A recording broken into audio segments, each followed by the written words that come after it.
Buenas tardes, ¿me escuchan? Sí, buenas tardes. Sí, bueno, voy a empezar a compartir pantalla. Me avisan si se puede visualizar, por favor.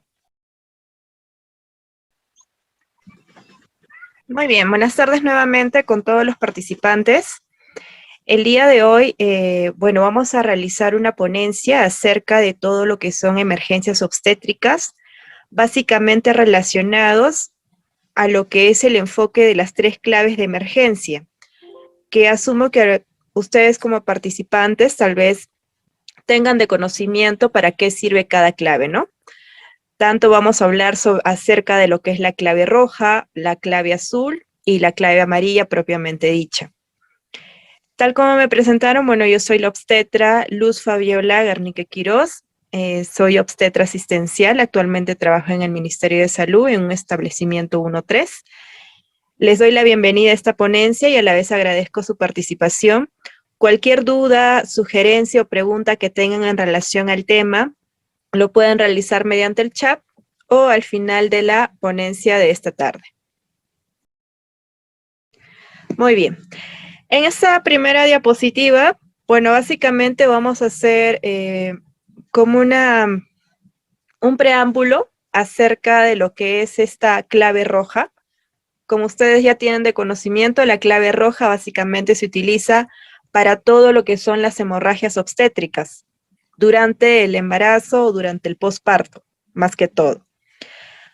Naturalmente, la mortalidad materna en el Perú, las hemorragias obstétricas ocupan el primer puesto o el primer lugar en base incidencia. Como vemos en este cuadro, un análisis comparativo entre el año 2018 y 2019, la hemorragia obstétrica ha tenido una incidencia de un 25.2 para el año 2019 y para el año 2018 un 17.4, colocando en un segundo lugar a los trastornos hipertensivos del embarazo, también a lo que son el aborto y sus complicaciones, y lo que es referente también a los casos de sepsis en obstetricia, ¿no?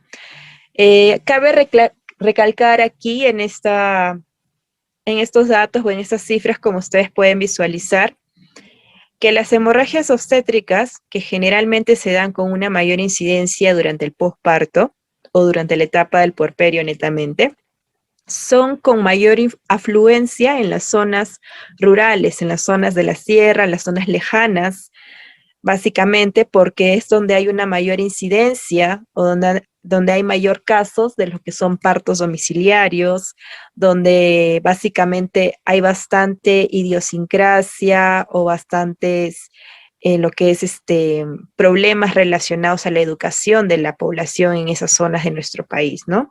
Lo cual conlleva que muchas mujeres tienen esa costumbre de dar partos en su casa que puede llegar a ciertas complicaciones maternos neonatales, y una de ellas son las hemorragias obstétricas, como se pueden presentar lo que son casos de retención placentaria, casos de atonía uterina, entre otros que vamos a ver más adelante con el transcurso de esta exposición.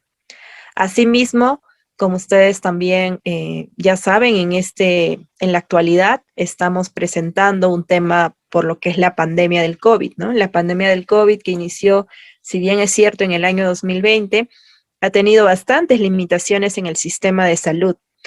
Una de esas limitaciones básicamente fue la atención presencial por consulta externa en los diferentes servicios del área de la salud.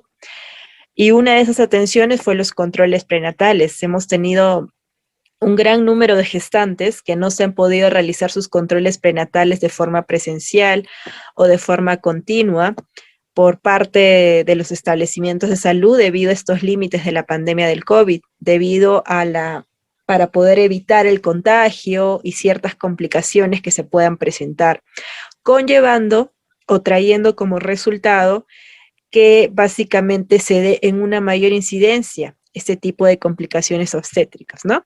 Porque como ustedes bien saben, en los controles prenatales, nosotros como personal de salud identificamos todos estos tipos de riesgos, ¿no? Identificamos cuando una gestante puede hacer una preeclampsia, tal vez, cuando una gestante está teniendo, por ejemplo, si viene con un sangrado vaginal, determinar diferentes diagnósticos en base a exámenes complementarios, como exámenes de laboratorio, como ecografías, etcétera, ¿no? Y todo esto básicamente se determina en los controles prenatales. Entonces, si por esta pandemia, que es muy lamentable, ha limitado todo este tipo de accesos al sistema de salud, ha traído como resultado una mayor incidencia de este tipo de patologías a nuestras mujeres, ¿no? Embarazadas, lo cual en realidad es un factor bastante preocupante para nuestra sociedad. Muy bien. Entre otras causas, también podemos ver las causas indirectas, ¿no? Como por ejemplo, es lo que es las enfermedades cerebrovasculares, infecciosas, enfermedad del sistema respiratorio, entre otras, ¿no? Muy bien. Pasamos a la siguiente diapositiva. Entonces, como indicamos en un inicio, ¿no? Una clave roja, ¿para qué sirve? Sirve para el manejo de todo lo que son hemorragias obstétricas. Ahora, nosotros, ¿cómo definimos o cómo podemos identificar cuando una paciente está presentando este tipo de clínica, ¿no? Ese tipo de hemorragia, cómo sabemos cuando un sangrado es normal, cuando un sangrado es anormal, básicamente cuando realizamos una atención de parto. Entonces, ¿qué podemos nosotros definir acerca de este tipo de ítem, ¿no? Una hemorragia se considera una pérdida sanguínea mayor a 500 mililitros dentro de las 24 horas después de un parto vaginal. A ver, creo que pueden lograr ver la diapositiva.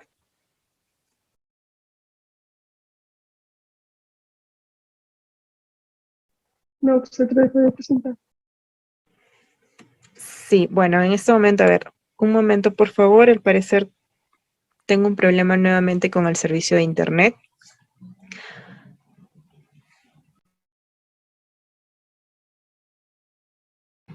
Muy bien, continuamos. Entonces, como estaba manifestando, ¿no? Una hemorragia que generalmente se puede dar en la atención de un parto vaginal es una pérdida sanguínea mayor a 500 mililitros dentro de las 24 horas después de un parto vaginal, o en el caso de un parto por cesárea es 1 litro o 1000 mililitros, ¿no? Y si en caso estuviéramos en un escenario donde sea una cesárea más una histerectomía total, sería un aproximado de 1500 mililitros. Otra segunda definición para poder catalogar una hemorragia obstétrica es la caída del hematocrito, ¿no? La caída del hematocrito, como ustedes saben, durante el embarazo existen ciertos cambios fisiológicos y hay una hemodilución, en donde el hematocrito, cuando se presenta una hemorragia, es mayor al 10% o hay una diferencia de la hemoglobina de 2.9 o a 3 gramos.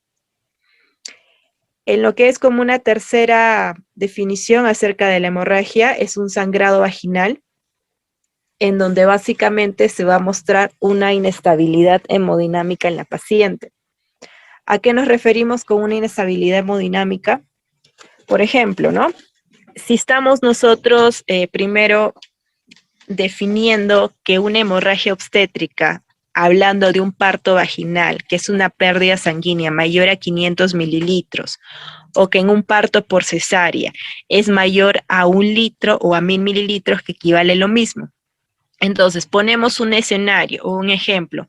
Si me viene una paciente donde yo realizo una atención de parto, ya sea vaginal, por ejemplo, ¿no? Y tengo una pérdida sanguínea de 250 mililitros.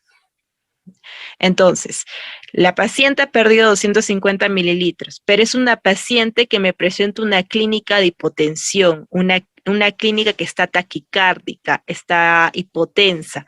Yo podría definir este tipo de caso como una paciente que está hemodinámicamente inestable y automáticamente tendría que activar mi clave roja, o no sería necesario porque no está perdiendo la cantidad de sangre que está estipulado en base a los conceptos que acabo de mencionar.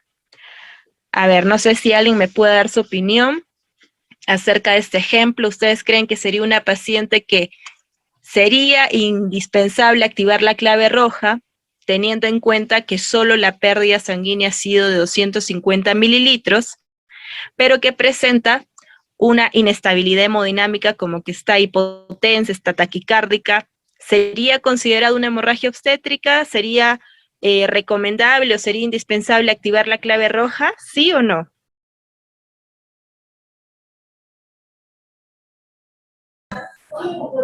A ver, ¿alguna opinión de los participantes? A los tetras, buenas tardes, yo creo que sí, Buenas porque tardes. hay grados para evaluar lo que es una hemorragia, ¿no? Y el grado que más, en el parámetro que más veamos que está más deficiente, creo que se cataloga una hemorragia obstétrica y le evaluamos con ese grado. Si está taquicárdica, pues dependiendo de qué nivel, en qué grado se encuentre. Claro, muy bien. Y en este caso también cabe agregar que en base a las funciones vitales, ¿no?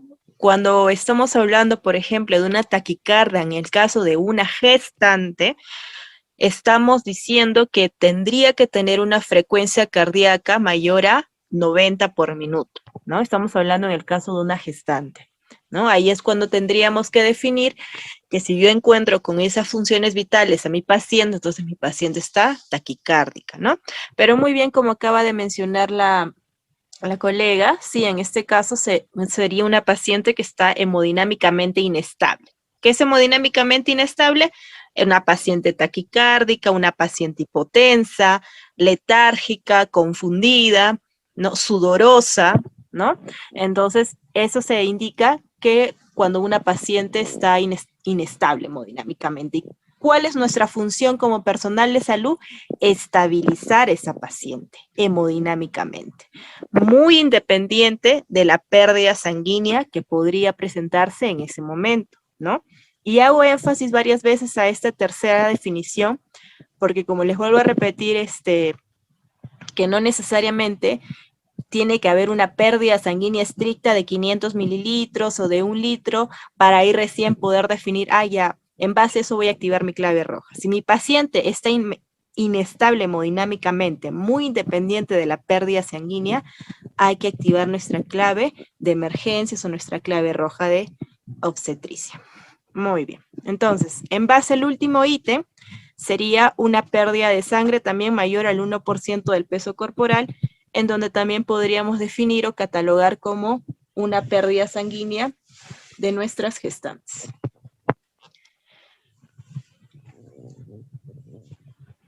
¿Cuál es la clasificación acerca de lo que es una hemorragia obstétrica? Decimos que es una hemorragia obstétrica severa cuando tenemos una pérdida sanguínea mayor a 1500 mililitros en un parto vaginal.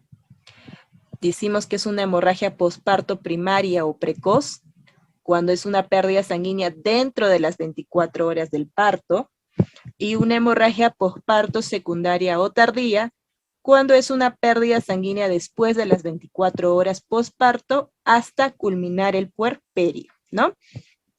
Hacemos aquí una acotación.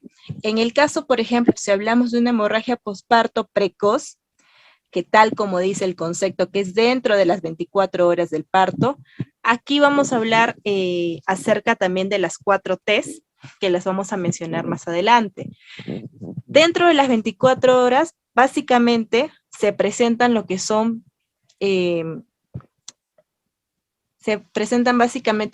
por ejemplo, una atonía uterina, lo que son traumas del tejido, traumas de lo que son del canal vaginal, ¿no? Esos se presentan dentro de las 24 horas. Y pasadas las 24 horas, hasta la etapa del puerperio, se presentan básicamente lo que son casos de trombina, como es la coagulación intravascular diseminada o CID, o también se presentan casos de retención placentaria, ¿no? Eso básicamente está englobando lo que son las 4 T's de las hemorragias obstétricas, que les voy a explicar con mayor detalle más adelante. Pero más o menos clasificamos de esa manera. Dentro de las 24 horas, básicamente, ¿qué se encuentran? Casos de atonías uterinas, casos de trauma en tejido en canal vaginal, ¿no? Después de las 24 horas hasta la etapa del puerperio, ¿qué es lo que generalmente se encuentra? Lo que son problemas de trombina, como el CID, o casos de retención placentaria o retención de restos placentarios. Muy bien, entonces, en base a este tipo de clasificación que acabamos de mencionar, cómo se clasifica una hemorragia obstétrica temprana, una hemorragia obstétrica tardía, cómo nosotros identificamos una hemorragia obstétrica, cuánto tendría que ser la pérdida sanguínea en un parto vaginal, en una cesárea, ¿no? O cómo definimos cuando una paciente está hemodinámicamente inestable, que es lo que acabamos de mencionar, perdón, en estas 2 a 3 diapositivas anteriores, ¿no? Muy bien. Entonces, como les estaba mencionando, ¿no? Aquí en este cuadro que ustedes pueden visualizar, hablamos acerca de las 4 T's. ¿Qué son las 4 T's? Son tono, tejido, trauma y trombina, ¿no? Que justamente es lo que les acabo de mencionar hace un momento. Básicamente, según la incidencia y las estadísticas, ¿no? La que generalmente tiene mayor frecuencia en nuestras pacientes es la primera, que es el tono. ¿Qué encontramos en el tono? La atonía uterina. Es donde se da con mayor frecuencia en nuestras pacientes, en nuestros casos de atenciones de parto, ¿no? En el caso del puerperio también. ¿Y en qué casos o en qué pacientes nosotros debemos identificar o tal vez ya estar alertas a que esta paciente durante el parto me va a hacer una atonía? Pacientes que tengan, por ejemplo, una sobredistensión uterina, ¿no? ¿Cómo es una sobredistensión uterina? Toda paciente que tenga, por ejemplo, un embarazo múltiple, un feto macrosómico, ¿no? Que según la COC indica que es un peso de 4,5 kilos, un feto macrosómico, un embarazo múltiple, un embarazo gemelar, polidramnios, ¿no? Que es el exceso de líquido amniótico, ese líquido amniótico aumentado, que generalmente se determina por una ecografía obstétrica, ¿no? Entonces, a eso nosotros definimos como una sobredistensión uterina. Cuando tengamos estos factores de riesgo en una gestante, entonces hay la posibilidad de que esa paciente durante el parto, sea cesárea, sea un parto vaginal, me va a hacer atonía uterina. Otro tipo de causa, la fatiga uterina. La fatiga uterina, ¿qué son? Los partos prolongados, ¿no? Los partos prolongados, ¿a qué nos referimos? Con las inducciones que generalmente se realiza con el uso de oxitóxicos, como es la oxitocina, ¿no? La hemorragia que haya tenido hemorragia posparto en un embarazo anterior, también es un factor de riesgo para que esta paciente me haga atonía uterina. Como tercera causa, causa de infecciones, de coriamnionitis. ¿Qué cosa se ve aquí? La ruptura prematura de membranas, ¿no? La ruptura de las membranas coriamnióticas que también me condicionan a que se pueda presentar esta patología durante el parto. Anomalías uterinas como miomas, placenta previa, ¿no? Relajación uterina como agentes inhalatorios, halogenados, sulfato de magnesio, nifedipino, entre otros. La segunda T, que como podemos visualizar aquí en el cuadro, es lo que son tejidos, que se presenta generalmente en una incidencia del 20%, perdón, en donde vemos retención de tejidos. ¿A qué se refiere con retención de tejidos? Que hay una placenta retenida, ¿no? Una placenta que tenga sus membranas, ¿no? Retenidas, o que sea un acretismo placentario. ¿Qué es un acretismo placentario? Cuando la placenta totalmente está adherida al útero y no puede ser expulsada, ¿no? Como ustedes conocen, durante una atención de parto hacemos lo que es el alumbramiento dirigido, ¿no? El alumbramiento dirigido con el uso de oxitocina intramuscular que se le pone después de haber sido expulsado el feto y asegurándose de que no haya otro segundo feto, ¿no? Y cuando se realiza este alumbramiento dirigido, se espera a que haya una contracción para que pueda ser expulsada la membrana y sus anexos respectivamente. Entonces, ¿cuál es el tiempo generalmente prudencial para nosotros poder decir que esa paciente está haciendo una retención placentaria? Es un periodo de 30 minutos, ¿no? Si mi paciente, estoy atendiendo el parto y ya pasaron 30 minutos y la placenta no sale, estamos hablando de una retención placentaria, ¿sí? Entonces, en este caso, esta es la segunda T que se presenta, ¿no? Retención de tejidos, que no ha sido expulsada en su totalidad, porque puede ser por un acretismo, donde lo que nosotros también conocemos, lo que son las placentas, ¿no? La placenta acreta, la placenta percreta, la placenta increta, que generalmente son diagnosticadas por ecografía. La tercera T es el trauma o lesión del canal de parto, que se presenta en un 10%, donde generalmente son los tipos de desgarro, ¿no? Que es desgarro vaginal, perineal, de cervix. ¿Por qué generalmente se presenta este tipo de test? Porque generalmente, por ejemplo, ¿no? Si ha sido un parto, un bebé macrosómico, ha sido un bebé grande que ha dado un parto vaginal, entonces va a haber un trauma en el canal vaginal, ¿no? O ha sido un parto con forceps, tal vez también obviamente va a ocasionar este tipo de lesión, ¿ya? Entonces, estas tres T básicamente que acabamos de mencionar son básicamente las que se presentan durante la etapa del parto hasta la etapa del puerperio.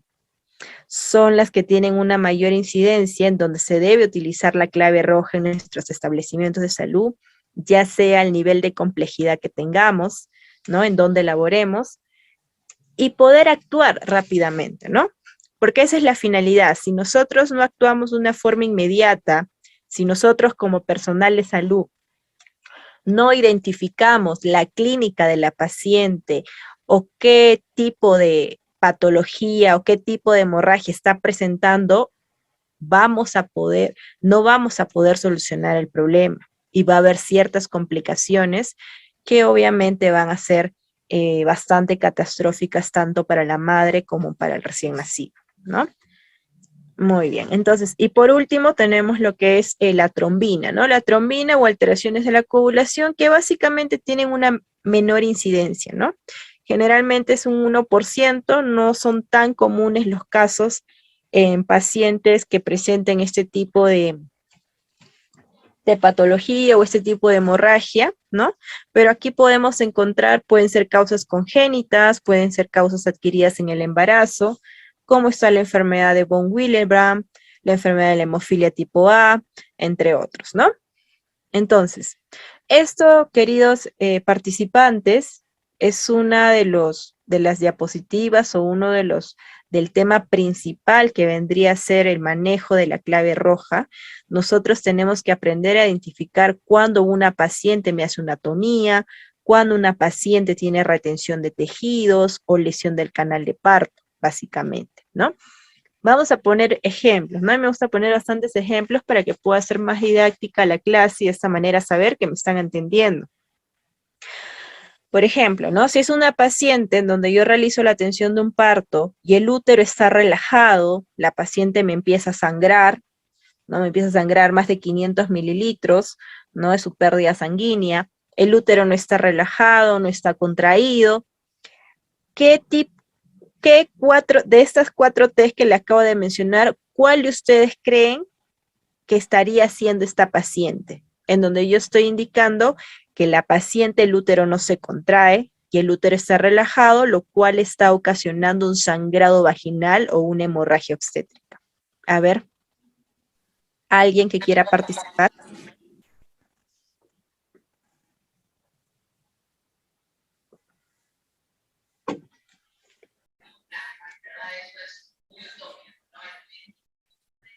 Sí, obstetra sería tono, atonía uterina, por una atonía uterina. Sería una atonía uterina, ¿no? Claro. ¿Por qué sería una atonía uterina? Porque básicamente se caracteriza porque la atonía que hace, el útero no se contrae, el útero está relajado, está flácido, ¿no?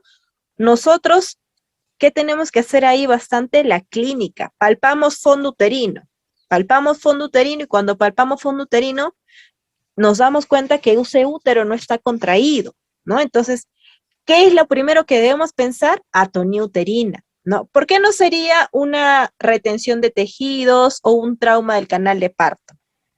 ¿Por qué no podría ser la segunda o la tercera T que visualizamos en el cuadro? A ver.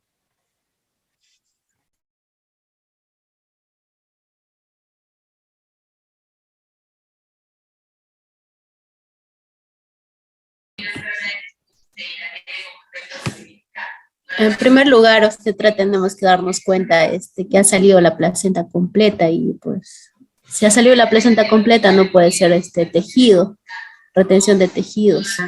Así es, exacto, muy bien, ¿no? Entonces, esa es una buena acotación, una buena observación, ¿no? Entonces, de esa manera nosotros podemos identificar una atonía uterina, ¿no? Que el útero esté relajado, no esté contraído, haciendo una maniobra, por ejemplo, que es la compresión bimanual, ¿no? ¿Cómo es la compresión bimanual? En donde yo palpo fondo uterino con una mano y con la otra mano ingreso dentro del canal vaginal en forma de puño, ¿no? De esta manera, eso es una técnica básicamente que nos puede ayudar a prevenir una hemorragia obstétrica, ¿no? Entonces, el segundo ejemplo, ya hicimos un primer ejemplo, el segundo ejemplo, a ver, con lo que es relacionado al tejido o retención de tejidos, en donde vemos placenta retenida, membrana, secretismo, placenta anómala o placenta previa. ¿Cómo nos damos cuenta? En el alumbramiento, como mencionamos hace un momento, ¿no? La paciente ya dio a luz, ya salió el feto o el bebé, hice mi alumbramiento dirigido con mi oxitocina, pasó media hora y la placenta no sale, ¿no?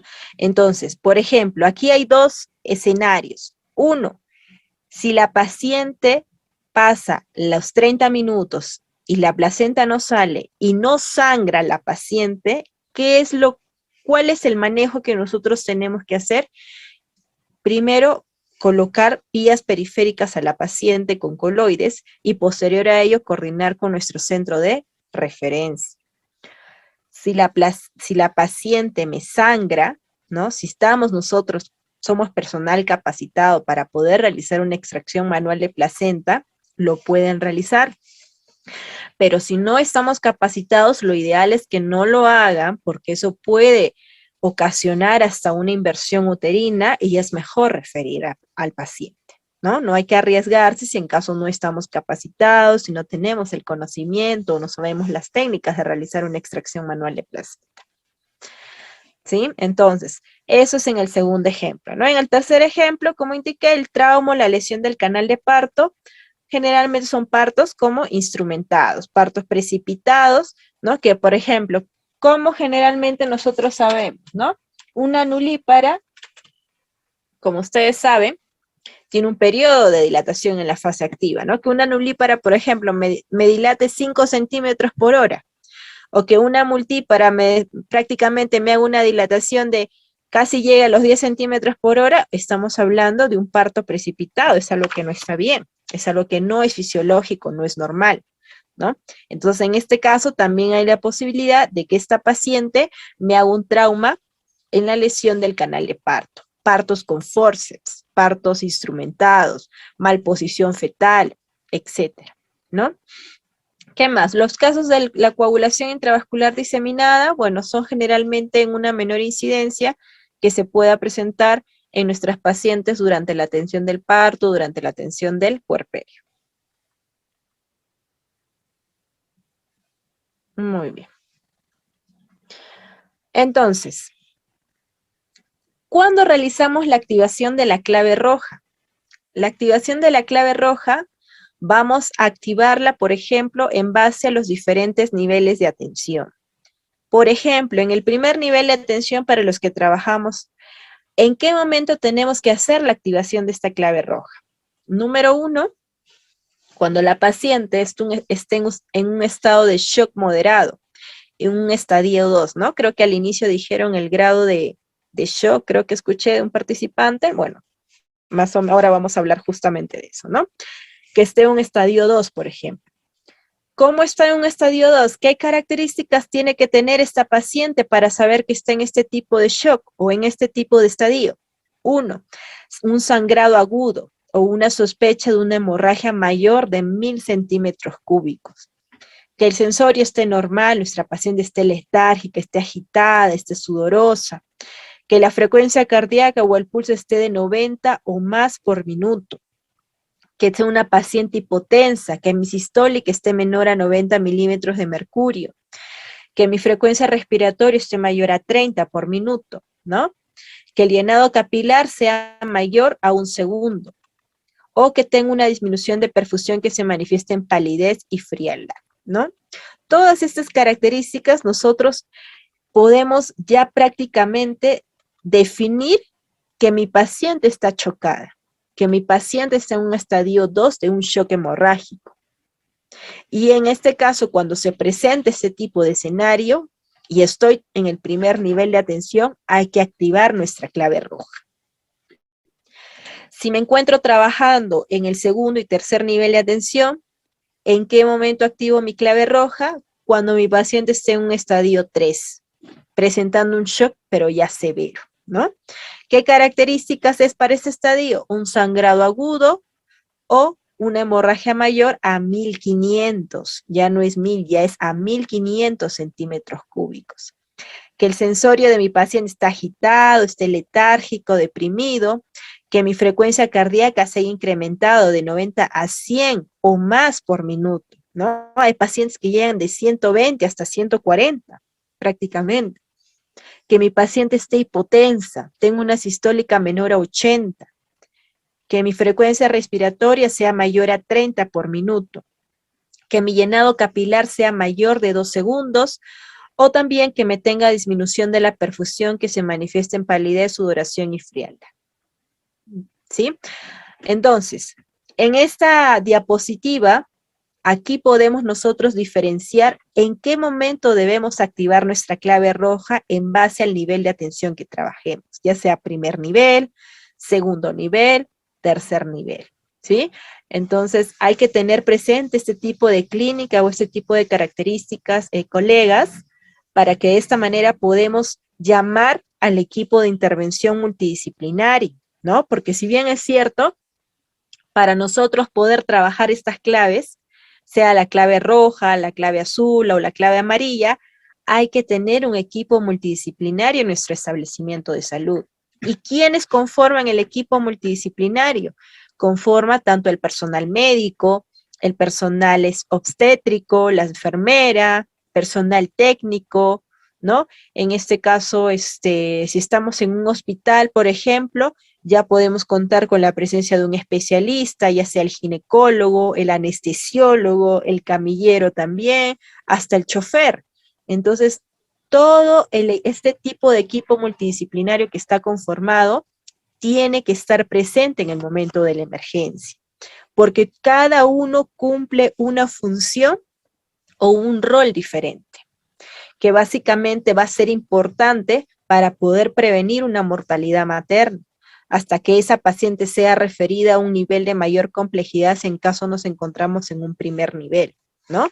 Y si estamos en un segundo, tercer nivel, con una capacidad resolutiva mayor, con presencia de especialistas, ¿no? O tal vez hasta de una sala de operaciones, bueno, que esa paciente sea intervenida para de esta manera poder salvarle la vida y evitar algún tipo de complicación catastrófica o algún tipo de complicación negativa, ¿sí? Entonces, eso básicamente hay que tener presente para la activación de la clave roja. Muy bien. Entonces, antes de pasar a la siguiente diapositiva, no sé si hasta aquí tienen alguna pregunta.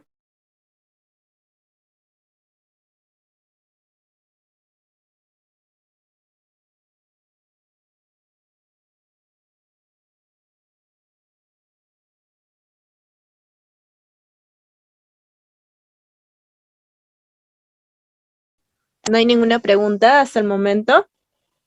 ¿O alguna duda, alguna sugerencia?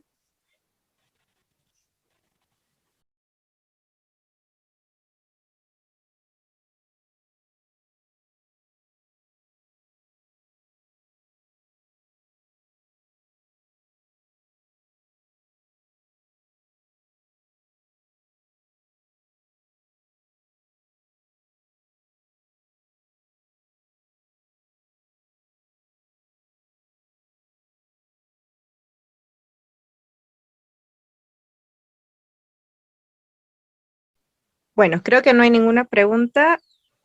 O en el chat, a ver. Ok, está claro, dice. Bueno, entonces continuamos con la exposición. Bueno, como estaba mencionando, antes de entrar a esta parte de la diapositiva, Para poder hacer el manejo de la clave roja, tiene que haber un equipo multidisciplinario que debe estar conformado por el personal de salud que ya acabo de mencionar, ¿no? Médico, obstetra, enfermero, técnico, entre otros. Ahora, cada uno cumple una función diferente. Por ejemplo, siempre tiene que haber un líder, ¿no?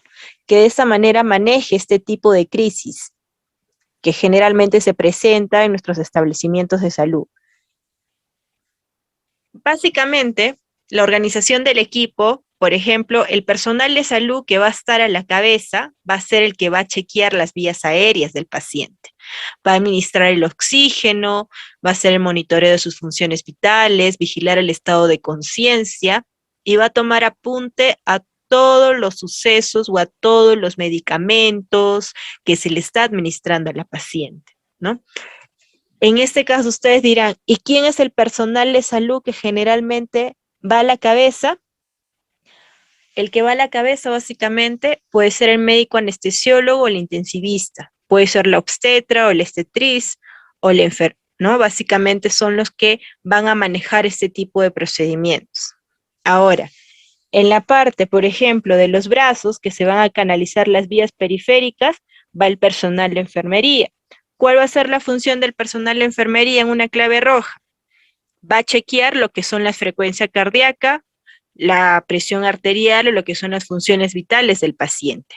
Va a asegurar las vías de acceso periféricas que generalmente se manifiestan o tienen que hacer catéteres endovenosos, número 14, número 16 o número 18, que son los que generalmente se manejan de grueso calibre para este tipo de emergencias obstétricas. Asimismo, también va a haber intervención del personal de laboratorio para que haga la toma de las pruebas de laboratorio respectivas a esta paciente. También se va a reponer lo que son pérdidas, ¿no? En bolo, ya sea con coloides o con cristaloides, o aplicar lo que son ciertos medicamentos para contrarrestar la hemorragia obstétrica, como son los oxitóxicos, ¿no? El misoprostol, la ergometrina, según las indicaciones que da el coordinador, que en este caso sería el médico o el especialista, dependiendo del nivel de atención que ustedes están, ¿no? Si están en primer nivel, segundo o tercer nivel. Y generalmente también el personal que está a nivel del útero de la paciente es el que va prácticamente a pedir ayuda, el que va a pedir ayuda, el que va a coordinar, el que va a indicar, ¿no? Por eso generalmente es un equipo multidisciplinario que tiene que participar en esta hemorragia obstétrica. Básicamente el que se ubica a nivel del útero, ¿qué funciones tiene? Uno, que siempre se debe evacuar vejiga. Lo principal o el enemigo principal de todo personal de salud es la vejiga. La vejiga ayuda mucho a que pueda haber ciertas complicaciones en este tipo de escenarios. Realizar la compresión bimanual es una de las técnicas para contrarrestar la hemorragia obstétrica. Identificar las 4 T's para el manejo respectivo, ¿no? Y en este caso realizar una referencia oportuna de esta paciente, ¿no? Entonces, esto les digo como algo adicional a la charla que estamos dando en este momento, ¿no? No está en la diapositiva, pero más o menos para que ustedes tengan de conocimiento que este equipo multidisciplinario que está en los diferentes niveles de atención, ya sea primero, segundo, tercer nivel de atención, tienen una función diferente para que de esta manera se active la clave roja y puedan realizar ciertas acciones o ciertas pruebas para evitar cualquier tipo de complicación, ¿no? Muy bien, entonces, ahora vamos a pasar a esta diapositiva que ustedes pueden visualizar aquí. Muy bien. A ver, lo que vamos a ver, lo que estamos viendo son imágenes, ¿no? Por ejemplo, la primera imagen, ¿no? Que vemos ahí prácticamente que es un útero donde hay 2 manos, una dentro del canal vaginal y otra básicamente encima del abdomen, es justamente lo que les dije, ¿no? La compresión bimanual. Una empuja al útero y la otra palpa el fondo uterino, para que de esta manera se pueda detener o se pueda contraer el útero, ¿no? Eso es una de las estrategias para un manejo de la hemorragia posparto. ¿Qué más? Podemos hacer el uso de ciertos medicamentos que generalmente se utilizan. como la oxitocina, la ergometrina, el misoprostol, ¿no? Que son de bastante utilidad para el manejo de una atonía uterina, por ejemplo. Aquí también vemos ya la parte quirúrgica, ¿no? Como son la ligadura de arterias uterinas, ¿no? Que es la parte quirúrgica. También hacemos lo que es el uso del balón Bacri, es una técnica también para contrarrestar la hemorragia posparto, o el pinzamiento de las arterias uterinas, ¿no? Son diferentes técnicas en realidad que se utilizan en este tipo de casos, ¿no? Para de esta manera poder evitar algún tipo de complicación mayor que ya la paciente estuviera presentando. Vamos a verlas más adelante para que de esta manera se pueda definir mejor. Muy bien, entonces, ¿cuál es el manejo, de la hemorragia en el parto y en el posparto? El manejo activo del alumbramiento. ¿Qué es el manejo activo del alumbramiento? Es colocar el uso de oxitocina intramuscular, 10 unidades internacionales, después de haber dado lo que es el periodo expulsivo, ¿no? Como segundo ítem, la compresión bimanual externa del útero, tal como mencionamos o podemos visualizar en la primera figurita o en la primera imagen. Medicamentos a utilizar: oxitocina, carbetocina, metilergonobina, misoprostol. Bueno, aquí generalmente en Perú o en los establecimientos del Estado, ¿no? Lo que generalmente se maneja es la oxitocina, la ergometrina y el misoprostol. ¿Qué más? La comprensión combinada del útero, ¿no? La comprensión de la aorta también es una estrategia para poder contrarrestar o para poder manejar la hemorragia posparto, ¿no? ¿Cómo es la compresión de la aorta? Ponemos nuestra mano en forma de puño, ¿no? Y a nivel del ombligo, básicamente un poco hacia la izquierda, hacemos una compresión con nuestro puño a nivel de la aorta para poder detener el sangrado vaginal. ¿Hasta cuándo tengo que estar así? Bueno, hasta que llegues a tu centro de referencia. Ya eso puede ser 1 o 2 horas, pero eso también es una estrategia o es un manejo que básicamente funciona para este tipo de hemorragias. El clampaje de las arterias uterinas, que es la técnica SEA, también es un manejo que generalmente se realiza en una hemorragia obstétrica, ¿no? Asimismo, vemos lo que es la extracción manual de placentas en caso estamos ante un escenario de una retención placentaria, ya sea por un acretismo placentario, la revisión del canal de parto, un clampaje del desgarro cervical, suturas de desgarro, cervix, ¿no? Extracción de coágulos, el traje anti-shock, ¿no? El traje anti-shock, bueno, es básicamente un equipo que se coloca a las pacientes cuando se presenta una hemorragia obstétrica. Lamentablemente no está distribuido en todos los establecimientos del Estado, pero es un traje anti-shock que ayuda a contrarrestar el sangrado vaginal, ayuda a estabilizar hemodinámicamente a la paciente, ¿no? Y también el legrado puerperal. Muy bien, entonces, vamos a poner otro ejemplo para poder nosotros diferenciar este tipo de casos, ¿no? Como habíamos mencionado, para nosotros poder identificar hay que trabajar bastante en la clínica, ¿no? Atiendo un parto de mi paciente, sale el bebé, ¿no? La paciente empieza a sangrar, empieza a presentar una hemorragia. El sangrado es un sangrado mayor a 500 mililitros. ¿Qué hago primero? Palpo fondo uterino.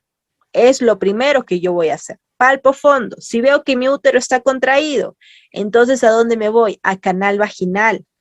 Reviso el canal vaginal. Si puedo, lo reviso con valvas para poder tener una mejor visualización interna acerca si hay un trauma del canal vaginal, ya sean como desgarros, tanto de cuello, de cervix, ¿no?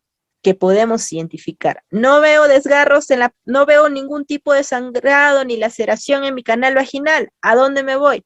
Veo evidencia si mi placenta ha salido completa o no ha salido completa, ¿no? Entonces, de esa manera nosotros podemos distinguir paso por paso qué tipo de T, ¿no? En base a esas 4 Ts está presentando esta paciente. primero me voy a fondo uterino para descartar si es una atonía.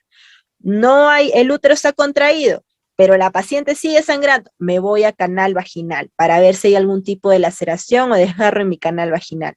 No hay sangrado en esa zona del canal vaginal, entonces la placenta. Verifico si la placenta ha salido completa o tal vez ha quedado algún tipo de membrana, ¿no? Dentro de la cavidad vaginal, dentro de la cavidad uterina, perdón, ¿no? O algún cotiledón. Entonces, de esa manera nosotros podemos dar paso por paso y poder identificar qué tipo de situación está presentando mi paciente. Y en base a eso, poder darle el manejo respectivo. ¿Ya? Para eso es bueno identificar y poder saber exactamente la clínica, la sintomatología de mi paciente. Muy bien. Entonces, como había mencionado, la técnica SEA es una estrategia o es un mecanismo de la hemorragia obstétrica que consiste en el pinzamiento de las arterias uterinas, ¿no? Es una técnica bastante sencilla en realidad. Bueno, no cualquier personal, ¿no? Un personal de salud capacitado lo puede realizar. Esto ayuda bastante a detener el sangrado vaginal hasta un 80%. ¿En qué consiste? Tal como dice el pinzamiento de las arterias uterinas, se coloca por vía vaginal. Ha sido una técnica usada en realidad por bastante tiempo. Es bastante sencilla, no requiere de alta especialización, ¿no? Es un tiempo generalmente valioso que se utiliza para estabilizar a la paciente y poder ser trasladada a un centro de referencia de mayor complejidad. Creo que tengo un video más adelante, a ver, para que ustedes puedan visualizar, pero mientras voy a verificarlo, a ver, vamos a seguir con la exposición. ¿Hasta aquí hay alguna pregunta?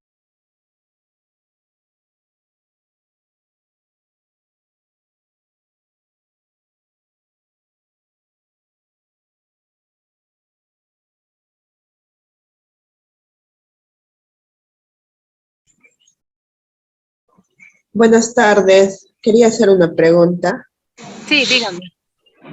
Eh, el traje anti-shock, ¿por cuánto tiempo se puede utilizar? Por ejemplo, yo estoy trabajando en un centro de salud 1-4 y tengo que referir, y mi referencia es a 3 horas y media. ¿Hasta ahí me dura o cuánto tiempo se puede utilizar el traje? El traje anti-shock en realidad se puede utilizar en un tiempo indeterminado. La paciente pueden hasta operarla con el traje anti-shock, porque ha habido casos en que, como bien se sabe, este traje ocasiona estabilidad hemodinámica a la paciente, pero si yo llego a un establecimiento de mayor complejidad con mi paciente y con su traje anti-shock y proceden a retirar el traje, ¿no? Que obviamente, tal como está estipulado, es por pasos, tiene diferentes números para poder retirar por pasos al paciente y veo que mi paciente nuevamente vuelve a estar taquicárdica, nuevamente empieza a presentar hipotensión, hay que volver a cubrirla nuevamente con el traje anti-shock. Y puede pasar o puede ser intervenida hasta en la sala de operaciones con el mismo traje. Es decir, que no hay en realidad un tiempo estipulado o un tiempo exacto para que la paciente se le retire el traje, ¿no? La respuesta sería, ¿cuándo se le va a retirar a la paciente el traje? Cuando la paciente esté hemodinámicamente estable. Muy independiente si ha pasado 1 hora, 2 horas, 4 horas, hasta llegar a mi centro de referencias.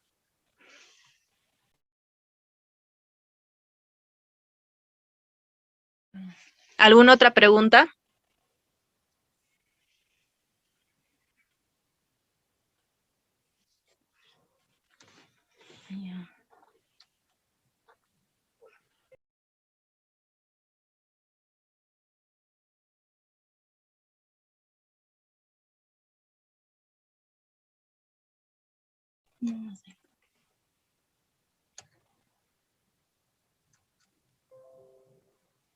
¿Alguna otra pregunta?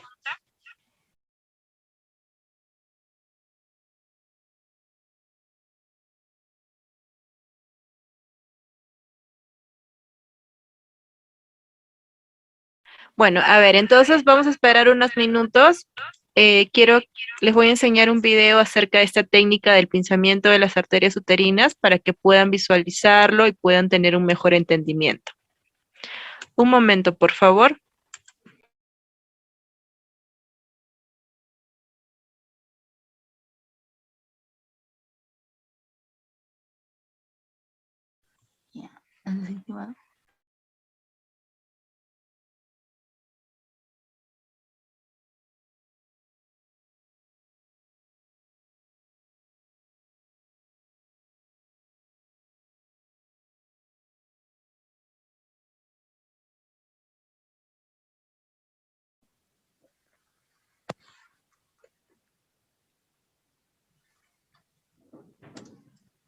¿Se visualiza el video?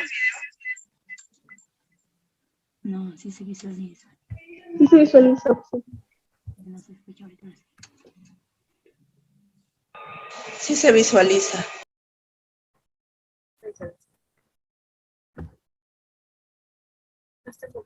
Hola, soy Francisco Sea Prats, en el Instituto Nacional de Parasitología, preocupados por su materia muertes. Hemos desarrollado una técnica quirúrgica vaginal fácil de aplicar, muy alta efectividad para contener la hemorragia pulmonar.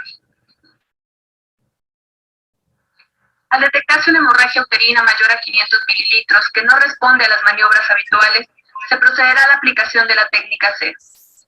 Previa colocación de valva anterior y posterior dentro de vagina, se toma labio anterior y posterior de cérvix con pinzas de anillo rectas.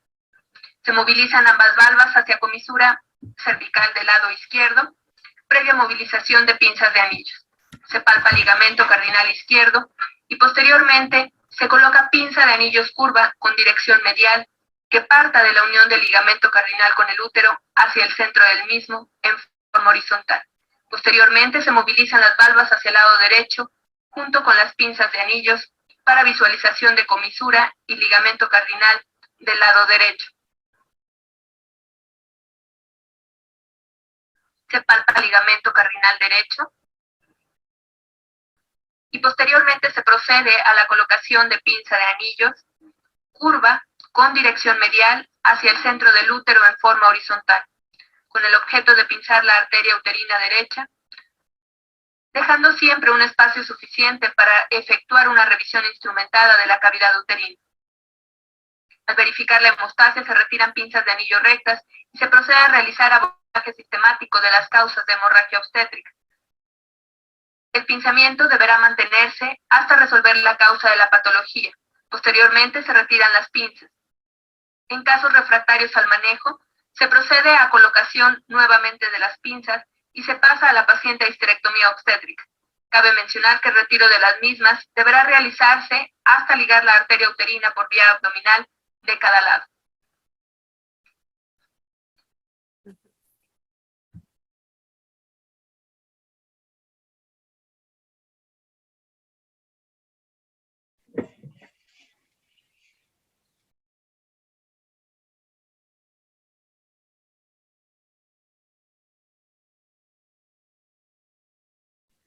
Muy bien, entonces en este video se ha podido visualizar con mayor detalle, ¿no? Acerca de en qué consiste el pinzamiento de las arterias uterinas, que es una técnica en realidad de bastante, no de bastante uso, pero en realidad es bastante eficiente para el manejo de las hemorragias obstétricas, ¿no?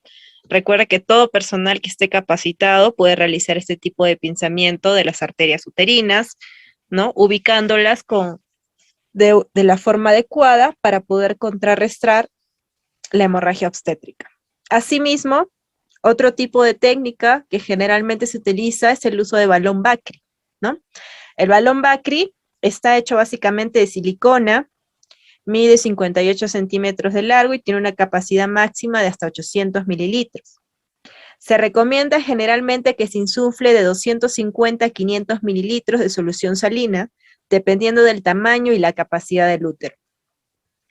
Bueno, este equipo o este tipo de balón, no todos los establecimientos de salud contamos para las hemorragias obstétricas en nuestros establecimientos.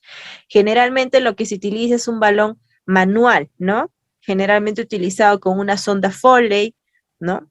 Que eso también va a ayudar a lo que es detener la hemorragia obstétrica, que es fácilmente de poder nosotros utilizar, de fácilmente de nosotros poder realizarlo en nuestro establecimiento, ¿no? En donde tenemos que llenar básicamente este balón con una solución de 250 a 500 mililitros que nos va a permitir poder detener la hemorragia. Ahora, ¿cuánto tiempo mi paciente puede estar con este balón dentro del canal vaginal, dentro de la cavidad uterina? Básicamente se puede recomendar de 3 hasta 4 horas. Puede estar el paciente con el balón hasta llegar a nuestro centro de referencia, ¿no? Esto también es una técnica bastante utilizada en el caso de una hemorragia obstétrica. Ahora, por ejemplo, ¿no? Si nos vamos nuevamente a la parte del manejo, en el caso de una atonía uterina, y siempre estoy mencionando esta patología porque en realidad es la más común que se realiza, ¿cuál es el manejo? ¿Cuál es el procedimiento a seguir? Por ejemplo, ¿no? Mi paciente empieza a sangrar, el útero no está relajado, no está contraído. ¿Qué es lo primero que debemos realizar? La compresión bimanual. Es lo primero. La compresión bimanual del útero. No funciona la compresión bimanual, el útero sigue sangrando, sigue presentando hemorragia a la paciente. ¿Qué más hago? Hago el uso, de uterotónicos. ¿Qué uterotónicos? De la oxitocina. Puedo colocar hasta 40 unidades internacionales de oxitocina a mi paciente en un cloruro de sodio de 1 litro, ¿no? Sigue sangrando la paciente, no pasa el sangrado, ya le hice la compresión bimanual, ya le coloqué la oxitocina, ¿qué más puedo hacer? Ahí en este caso tendría que pasar al siguiente paso que vendría a ser el uso de la ergometrina o del Metergin, ¿no? Se coloca vía intramuscular. El uso o generalmente el efecto de la ergometrina se ve más o menos a los 10 minutos de haberlo colocado vía intramuscular. Del oxitocina es a los 2 minutos o a los 2 minutos y medio. Ahora, la ergometrina no se recomienda colocar en pacientes que tengan presión arterial elevada. ¿Sí? Hay que verificar primero cuánto tiene de presión arterial mi paciente para yo poder colocarle este medicamento. La ergometrina se puede colocar hasta 4 veces en un periodo de 20 minutos cada ampolla, si en caso no logra cesar el sangrado. Ya le hice compresión bimanual a mi paciente, ya le coloqué oxitocina, le coloqué ergometrina, sigue sangrando. ¿Qué más puedo hacer? Se puede colocar el misoprostol. Ahora, el misoprostol generalmente es una prostaglandina, ¿no? Que si mi paciente está consciente, ¿no? Está hablando, está lúcida, le puedo dar 2 pastillas vía oral y 2 vía rectal. Pero si mi paciente no está lúcida, no está hablando, no está estable, en ese caso se da el medicamento vía rectal, ¿no? Que generalmente son 800 microgramos de misoprostol que sea vía rectal, ¿no? Bien deteriorado para que pueda ingresar fácilmente por el recto. Eso también ayuda a contrarrestar la hemorragia postparto. ¿Qué pasa si tampoco me funciona el misoprostol y mi paciente sigue sangrando? Bueno, ya podría utilizar este tipo de técnicas que acabamos de mencionar hace un momento. Una puede ser el pinzamiento de las arterias uterinas o puede ser la colocación del balón Bacri, ¿no? Y de esta manera también puede ayudar a contrarrestar. Si en todo caso no llega a funcionar, cosa que dudo mucho porque generalmente sí funciona, ¿no? Ya se vendría a ser la parte quirúrgica, ¿no? Pero para eso ya habría que tener una previa coordinación con nuestro centro de referencia si estamos en un primer nivel, ¿no? Para que de esta manera esta paciente pueda ser intervenida por el especialista o por el ginecólogo propiamente dicho. Muy bien. Entonces, ahora, en base a la retención placentaria, por ejemplo, ¿no? ¿Cuándo decimos que era una retención placentaria? A ver, si se acuerdan. ¿Cuándo decimos que es una retención de placenta?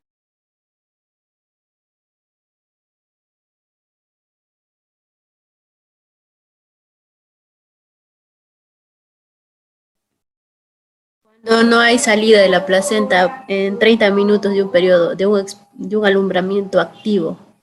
Ujú, claro, ¿no? Entonces, cuando hay un periodo de tiempo de 30 minutos de un alumbramiento activo dirigido, no hay expulsión de la placenta ni de sus anexos, entonces podemos definir que esa paciente me está haciendo retención placentaria, ¿no? Ahora, la retención placentaria, básicamente, una de las patologías o los casos que generalmente se presentan puede ser un acretismo placentario. El acretismo placentario, ¿en qué pacientes generalmente yo tendría que sospechar que esta paciente es una candidata apta para que me haga un acretismo placentario? Por ejemplo, una paciente con una cirugía uterina previa, una paciente que haya tenido en su embarazo anterior placenta previa, ¿no? Toda paciente que les llega con ese antecedente, ya de por sí hay una posibilidad alta, perdón, de que esa paciente me haga un acretismo placentario en ese embarazo. ¿Ya? Colegas, entonces, ¿cómo yo puedo identificar, cómo puedo confirmar este diagnóstico? Bueno, generalmente para este tipo de diagnóstico se realiza lo que son la ecografía obstétrica, en donde se determina mediante lo que es la medición del miometrio, ¿no? En base a la ubicación de la placenta, si esta paciente me puede estar haciendo un acretismo placentario. Por eso es muy importante la ecografía también en el embarazo, que se le toma a nuestras gestantes. Entonces, en este dibujo o en esta imagen, acá podemos nosotros definir, ¿no? ¿Cuándo es una placenta increta? Cuando la placenta invade el miometrio, ¿no? Una percreta, que generalmente se da en una incidencia de un 5%, cuando la placenta penetra a través del miometrio y de las serosas.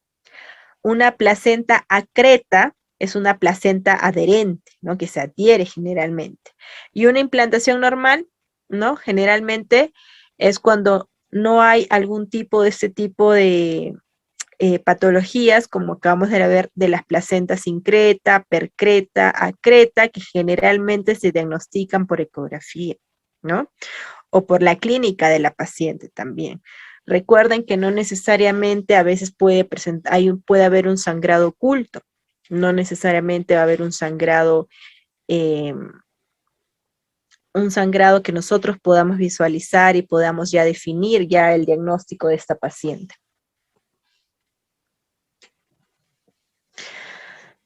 Muy bien, entonces, como mencioné también al inicio, ¿no? ¿Cuál es el manejo de la retención placentaria?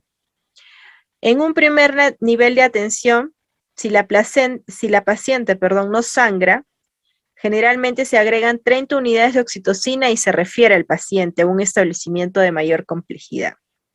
Si mi paciente sangra en cantidad y es un personal de salud el que atiende, que esté capacitado, se realiza la extracción manual de la placenta.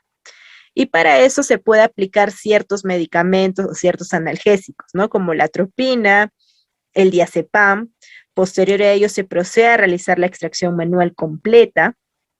Y al retirar la placenta, una vez que se realiza la extracción, se realiza una compresión bimanual externa, tal como estamos viendo en la imagen del costado, ¿no? Es una compresión bimanual externa, una mano arriba a nivel del fondo y otra dentro de la cavidad uterina. También, como estamos haciendo manipulación, básicamente, dentro del canal vaginal, generalmente se indica antibicoterapia, ¿no? Antibióticos, para que de esta manera poder contrarrestar un grado de infección en nuestra paciente. Revisar la placenta y el canal de parto y referir un establecimiento de mayor complejidad, ¿no? Entonces, ¿cuál es el proceso o de qué manera se realiza una extracción manual de placenta? ¿Cuál va a ser nuestra guía ahí? El cordón umbilical. Nosotros, una mano tenemos que palpar el fondo uterino y con la otra mano vamos a seguir el camino, se podría decir, del cordón umbilical con la yema de nuestros dedos, ¿no? Vamos a palpar todo el cordón, vamos a seguir el conducto o el camino del cordón umbilical y de esta manera vamos a extraer toda la placenta dentro de la cavidad hacia afuera, ¿no? Pero como les vuelvo a repetir, tiene que ser un personal que esté capacitado en realizar este tipo de maniobras.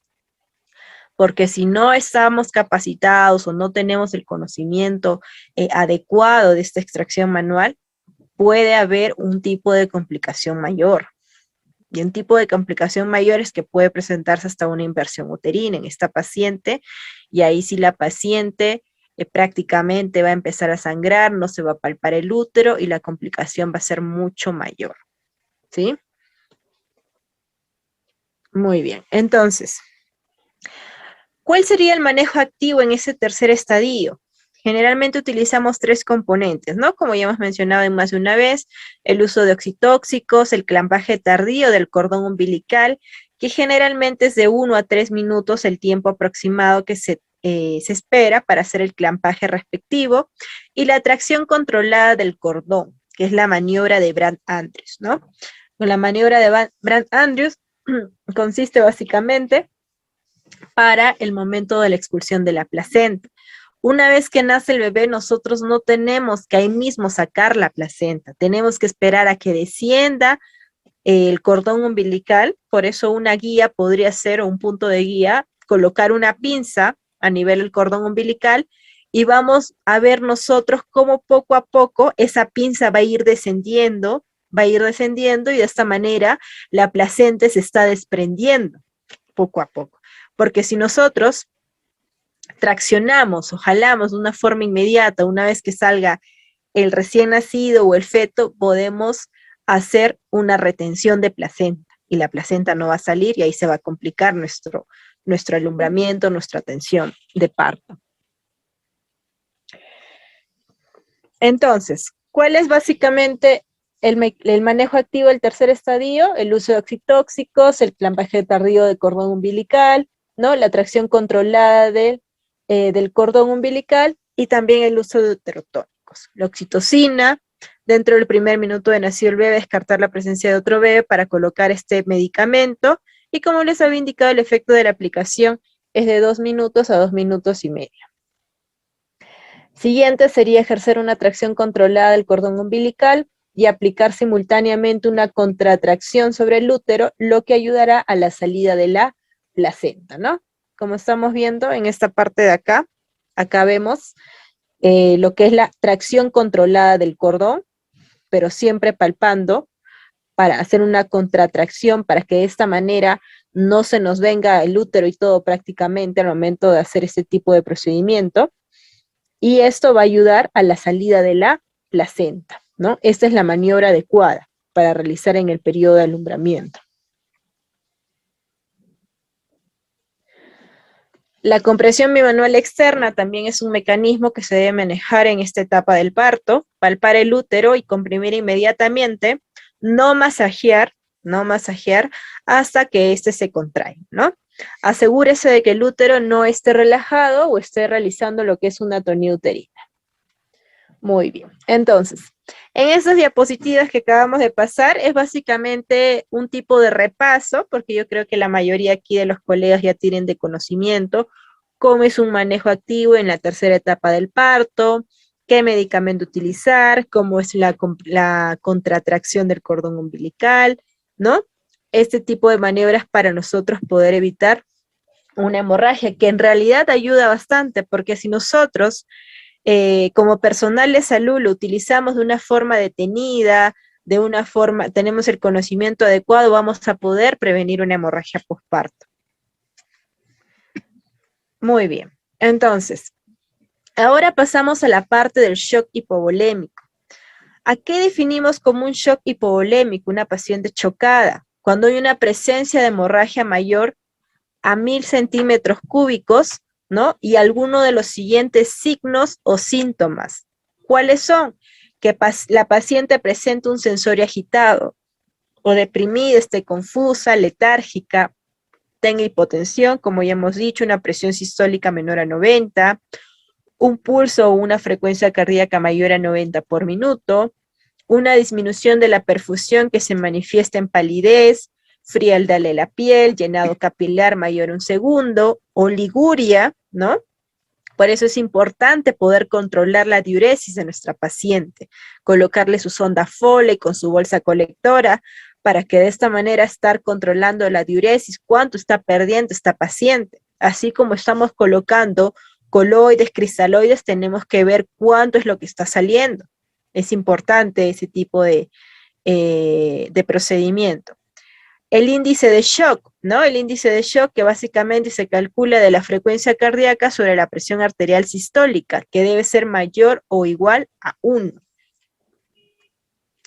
Y aquí vamos a ver esta tablita, ¿no? Que es bastante conocida, es bastante usada en los establecimientos de salud. Aquí nosotros podemos determinar en qué grado de shock hipovolémico o shock hemorrágico está nuestra paciente.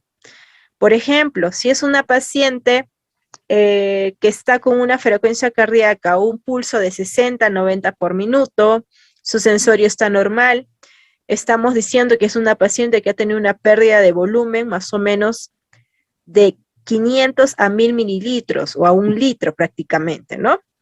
Y en este caso, en este primer estadio de shock, ¿tendríamos que activar la clave roja o no se activaría la clave roja? A ver, ¿qué dice? Si es una paciente con un sensorio normal, que ha perdido aproximadamente de 500 a 1 litro prácticamente, que tiene una frecuencia cardíaca de 70, una presión arterial mayor a 90, sistólica. ¿Ustedes creen que con este tipo de clínica tendríamos que nosotros activar nuestra clave roja en nuestro nivel de atención? A ver qué dice.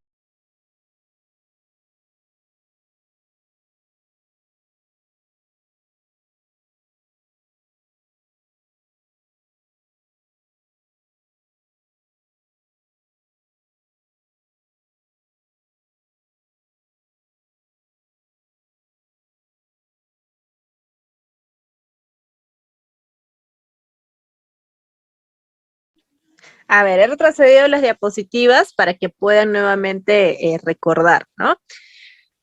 En el primer nivel, como había indicado, en el primer nivel de atención, perdón, se activa la clave roja cuando mi paciente está en un estadio 2 de shock.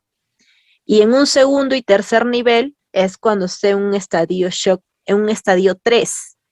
¿Ya? Entonces, si yo estoy hablando o estoy colocando el ejemplo en base al cuadro que estamos visualizando, que es una paciente que su sensorio está normal, que tiene una frecuencia cardíaca de 70, una presión sistólica mayor a 90, ¿activaríamos la clave roja si trabajamos en un primer nivel de atención, sí o no?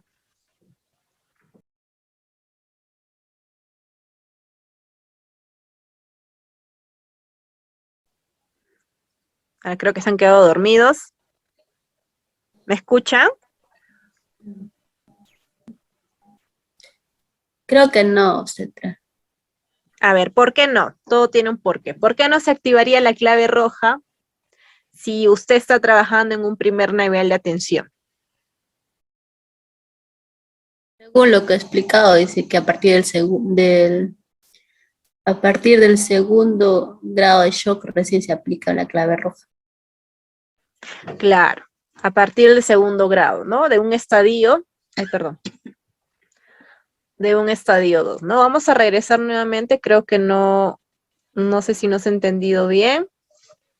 A ver, en el primer nivel de atención se activa en el estadio 2 y en un segundo y tercer nivel en el estadio 3. Ahora, en el estadio 2, ¿cuáles son las características que tiene que tener la paciente para yo poder catalogarla como un shock moderado? Que debe tener un pulso mayor a 90, una hipotensión, una frecuencia respiratoria mayor a 30, ¿no? Su sensorio pues está agitado, tenemos una pérdida sanguínea mayor a 1000 centímetros cúbicos, ¿no? Entonces, en base a estas características que estamos viendo en esta diapositiva, ya sea en el primer nivel, en el segundo o en el tercer nivel de atención, nos vamos o nos relacionamos a este cuadro, ¿no? Al cuadro de shock, para que de esta manera pueda ser más detallado y puedan entender mejor. Entonces, en el estadio 2, ¿cuáles son las características de un shock hipovolémico? que mi paciente es una paciente normal o que esté agitada, ¿no? Una paciente que tenga una presión arterial sistólica entre 80 a 90, un pulso entre 91 a 100 y que me está haciendo una pérdida de volumen entre 1000 a 1500 mililitros. ¿En qué casos yo voy a necesitar que mi paciente pueda ser una paciente que necesite transfusión de sangre? En un estadio 3 y en un estadio 4. En estos dos tipos de estadio es una paciente potencialmente que requiere transfusión sanguínea, porque ya prácticamente el diagnóstico de shock ya es crítico, ¿sí? Entonces, por ejemplo, en un cuarto estadio, ¿qué características estamos viendo acá? Que la paciente ya está letárgica, ya no está consciente, es una paciente que está sudorosa, que presenta palidez, el llenado capilar es mayor a 3 segundos, hay una frecuencia cardíaca mayor a 120, ¿no? Entonces, en este tipo de casos ya mi paciente entra en un estado crítico, que tiene que recibir en este caso una transfusión masiva, ¿no? La evaluación del grado de shock hemorrágico utilizado para la clasificación del parámetro más alterado. ¿Cómo sacamos nuestro índice de shock? Nuestro índice de shock, si en caso está mayor a 0.9, vamos a poder definir en qué estado está nuestro paciente. ¿Con qué fórmula lo sacamos? Con el pulso materno o la frecuencia cardíaca sobre la presión sistólica. Por ejemplo, en esta siguiente diapositiva, si mi presión sistólica está en 120 y mi frecuencia cardíaca está en 80, mi índice de shock sería 0.7. Entonces, ¿mi paciente estaría chocada o no estaría chocada? ¿Qué dicen ustedes? A ver, si mi índice de shock tiene que ser mayor a 0.9 para que sea normal, y yo tengo un índice de shock de 0.7, ¿estaría dentro de esa clasificación del cuadro del shock hemorrágico o no?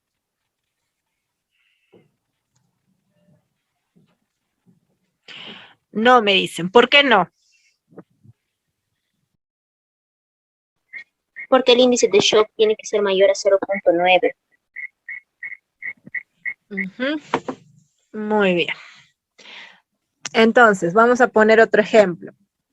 Si tengo una presión arterial sistólica de 70 y una frecuencia cardíaca de 120 y mi índice de shock es de 1.7, ¿estaría dentro de esta clasificación? Sí. Sí estaría, ¿verdad? ¿No? Entonces creo que se entiende mejor. Ahora, otro ejemplo. Si tengo una paciente que presenta, una presión arterial sistólica de 80 y una frecuencia cardíaca de 130, ¿en qué estadio de shock estaría? Vuelvo a repetir, tengo una paciente que tiene una presión arterial sistólica de 80 y una frecuencia cardíaca de 130. ¿En qué estadio de shock hipovolémico estaría mi paciente?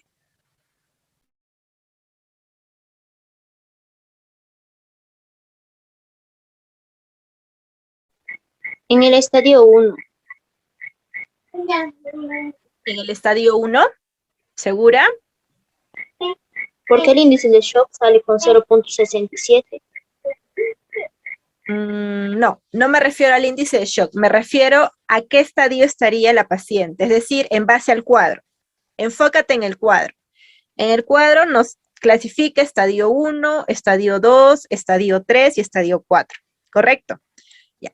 En base a las características que acabo de mencionar, si mi paciente está con una presión arterial sistólica de 80 y una frecuencia cardíaca de 130 por minuto, ¿en qué estadio de shock colocaría a mi paciente en base al cuadro? No el índice de shock, sino en base al cuadro. ¿Qué estadio estaría? ¿Estadio 1, estadio 2, estadio 3 o estadio 4? Estadio 4. Estadio 4. ¿Por qué en el estadio 4? Porque así hayan diferentes parámetros, ¿no?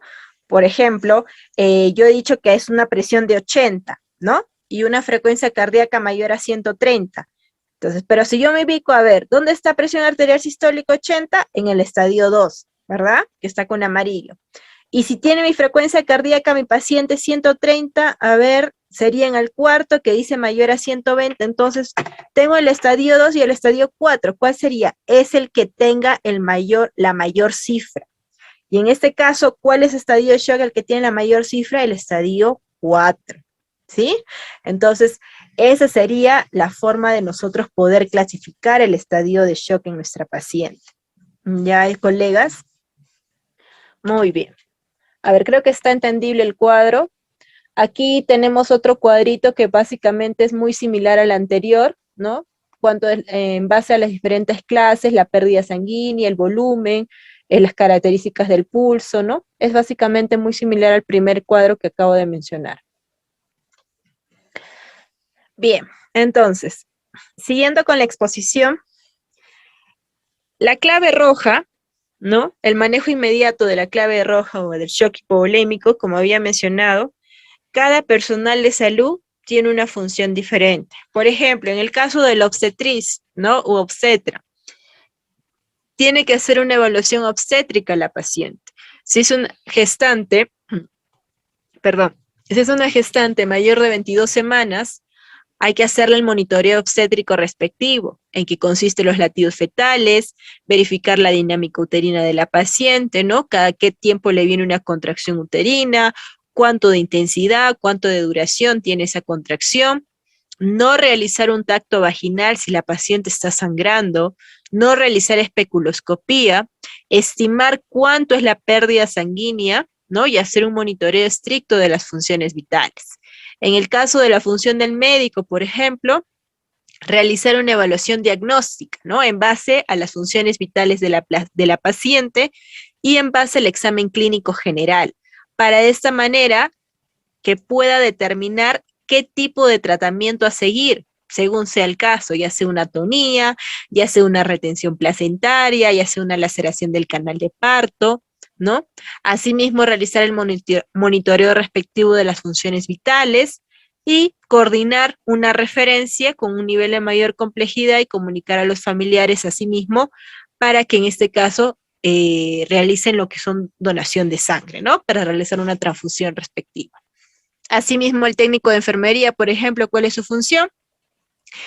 Comunicar al médico, al equipo multidisciplinario de atención para la clave roja, alcanzar el kit de clave roja. El kit de clave roja, obviamente, tiene que estar en los diferentes servicios, ¿no? Por ejemplo, si yo me encuentro en el primer nivel de atención, en un centro de salud o en un puesto de salud, por ejemplo, vamos a ubicar la clave roja, ¿dónde? En sala de parto, en el tópico de emergencia, ¿no?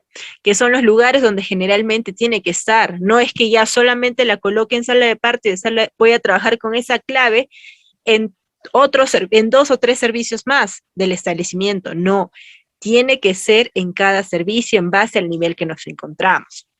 Como les indiqué, si yo estoy en el primer nivel de atención, se coloca, por ejemplo, en la sala de partos o en el tópico de emergencia.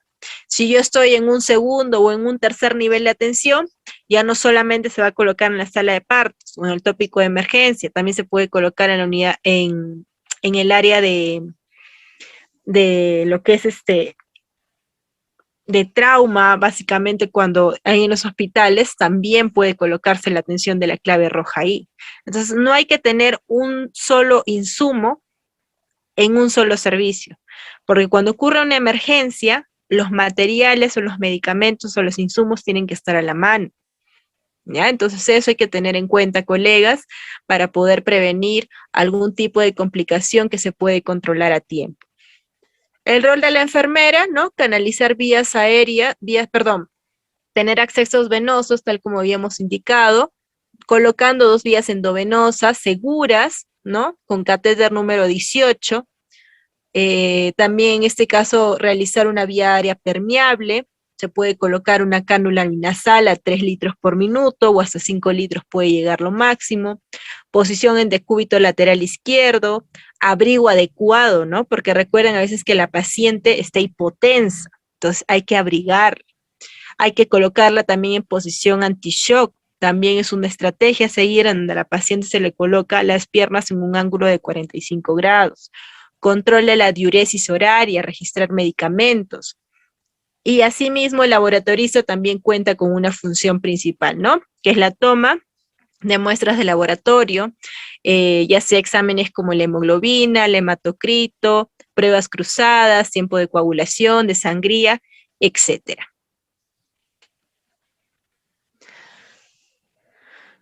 Muy bien, entonces aquí vamos a ver, en base a la Organización Panamericana de la Salud y la Organización Mundial de la Salud, brinda ese tipo de conceptos para lo que es las recomendaciones para la prevención y tratamiento de la hemorragia postparto, ¿no?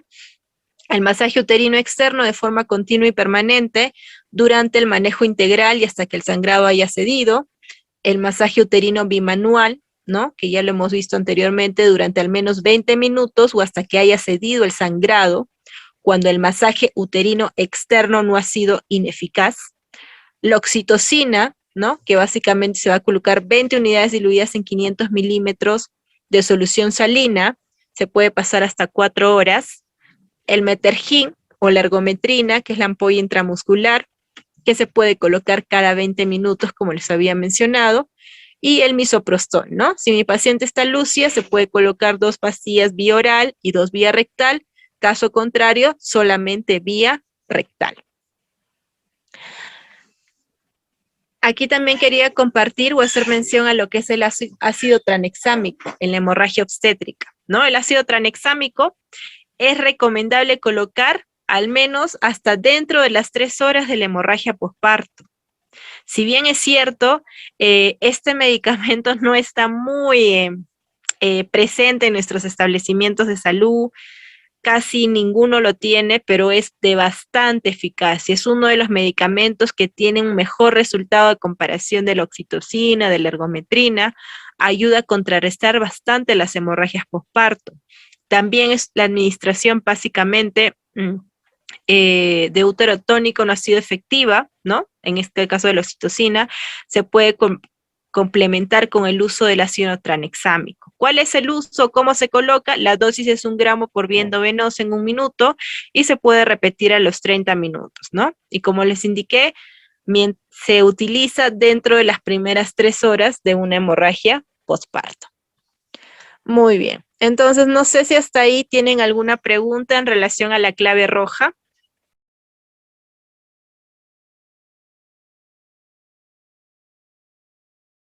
Todo claro, obstetra. Obstetra, buenas noches, disculpe. En cuanto al uso de la atropina, ¿cómo es su uso en caso de una retención de placenta para hacer la extracción manual? La atropina se coloca vía endovenosa. ¿Me escuchas? Sí, sí, le escucho.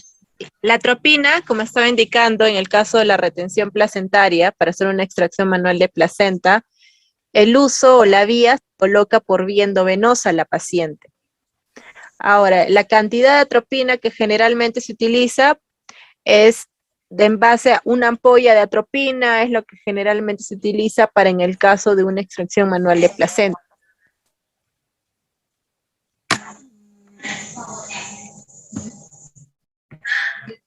¿Una ampolla diluido en 20? Sí, una ampolla diluida.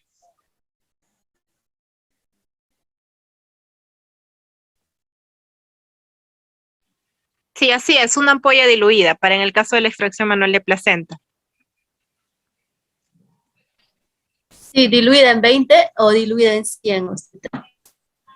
No, diluida en 20. Ya, obstetra, gracias. Ok. ¿Alguna otra pregunta?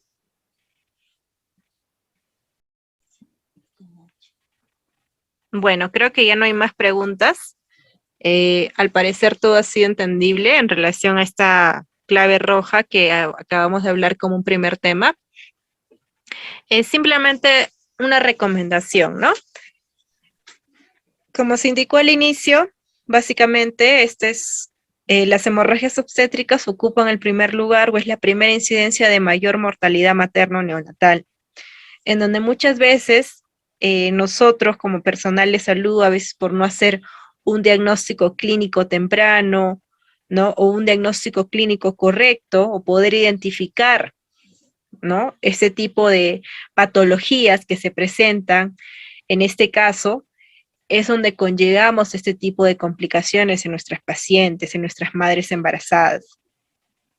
Por eso siempre es bueno estar haciendo una retroalimentación de los casos clínicos, si estamos en nuestro establecimiento de salud, hacer talleres respectivamente con nuestro personal de salud para saber qué personal cumple cada función, en qué momento hay que actuar, qué medicamentos, qué maniobras, qué estrategias hay que utilizar cuando se presentan este tipo de situaciones, ¿no? Y no esperar a que pase para ahí recién poder actuar, porque básicamente cuando realizamos esto, es donde se presentan ese tipo de complicaciones. No sabemos cómo actuar, no sabemos qué hacer, ¿no? Y siempre cuando se realiza el manejo de la clave roja, básicamente, ¿no? También de la clave amarilla y la clave azul, hay que tener el equipo multidisciplinario en el acto. Es decir, ¿no? Si se está administrando un medicamento, ya sea la ergometrina, ya sea el misoprostol, ya sea un antibiótico, etcétera, el médico, que es el que generalmente recomienda el medicamento, el asistente tiene que repetir lo que está en la orden que está indicando, porque muchas veces por la adrenalina que se siente en ese momento, ¿no? De querer estabilizar a la paciente, ¿no? Podemos brindar una dosis inadecuada o tal vez podemos brindar un medicamento incorrecto.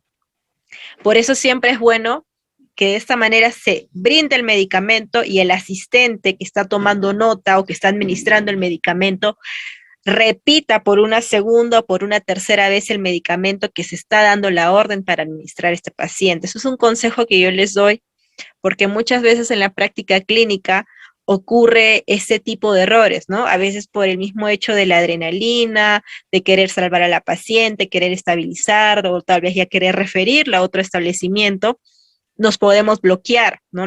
Se pueden bloquear nuestras ideas, nuestros conocimientos y se puede dar un mal manejo, una mala praxis, ¿no? Entonces, eso básicamente sería una recomendación que yo les brindo a ustedes como colegas, ¿no? No sé si todos los que están presentes serán obstetras, pero es algo que hay que poner en práctica en nuestro día a día.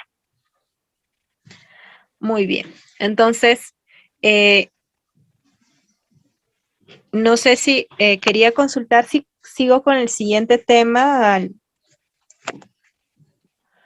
para poder continuar la exposición. Gracias.